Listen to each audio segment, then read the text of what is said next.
ብዙዎቹ የትኛው ያዋጣል በሚል ጥያቄ ግራም ይጋባሉ። አንዳንዶቹ ዶሮ በአጭር ጊዜ ቢላ ያሰራል፣ ሌሎቹ ደግሞ ከብት ካልሆነ ኪስ አይሞላም ብለው ይከራከራሉ። ዛሬ የሁለቱንም ሚስጥር እንፈታለን።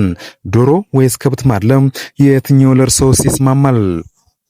ሰላም ጤና ይስጥልኝ የቤት ኬር ኢትዮጵያ ተከታታዮች፣ ለዚህ ምላሽና መፍትሄ ሲፈልጉም ቤት ኬርን ይከታተሉ። ከወደዳችሁ ቻናሉን ሰብስክራይብ፣ ላይክ እንዲሁም ለሌሎች እንዲደርስ ካሰባችሁ ደግሞ ሼር ማድረጋችሁን እንዳትዘነጉ። ወደ መጀመሪያው ሐሳብ ስንመጣ የዶሮ ማድለብ እናገኛለን። በሌላ ስሙ የፈጣን ሽግግር ንጉስም ተብሎም ይሞካሻል። የዶሮ ማድለብ ወይም ብሮይለር ልክ እንደ ፈጣን ሩጫም ነው።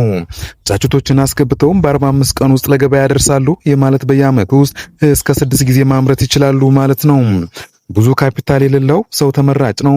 በትንሽ ቦታና በጥቂት ሺህ ብሮች መጀመርም ይቻላል። ነገር ግን ዶሮዎች ልክ እንደ መስታወትም ናቸው። ካልተጠበቁ ቶሎ ይሰበራሉ። በሽታን የመቋቋም አቅማቸውም ደካማም ስለሆነ ንጽህናና የክትባት ጉዳይ ላይ ድርድርም አይቀበሉም።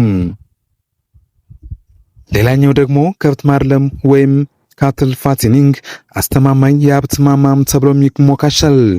ከብት ማድለብ ደግሞ ልክ እንደ ረጅም ርቀትም ጉዞ ነው። ከብት እንደ ዶሮ በትንሽ ነገር አይሞትም። በሽታ የመቋቋም አቅማቸውም የተሻለ ስለሆነ ስጋቱ ወይም ሪስኩም ዝቅተኛ ነው። በአንድ ጊዜ የሚገኘው ትርፍ ከፍተኛ ነው። አንድ ከብት ላይ የሚሰረፍ ትርፍ ከብዙ ዶሮች ጋር እኩል ሊሆንም ይችላል። በተለይ በበዓላት ወቅት ገበያ እጅግም ማራኪ ነው። ተግዳሮቱን ወይም ሪስኩን ስንመለከት ትልቅ ካፒታል ይፈልጋል። ከብቶችን ለመግዛትም ሆነ ለመኖ የሚወጣው ወጪ ትንሽም ከፍተኛ ነው። ደግሞም እንደ ዶሮ ከ45 ቀን አይሸጥም። ቢያንስ ከ3 እስከ 4 ወራት ትዕግስትንም የሚጠይቅም ነው። ታዲያስ አሸናፊው ማን ነው? ውሳኔው በእርሶ እጅ ላይ ይገኛል። በአጭር ጊዜ ገንዘብ ተዘዋውሮ ትርፍ ለማግኘት ካሰቡ ዶሮን ይምረጡ።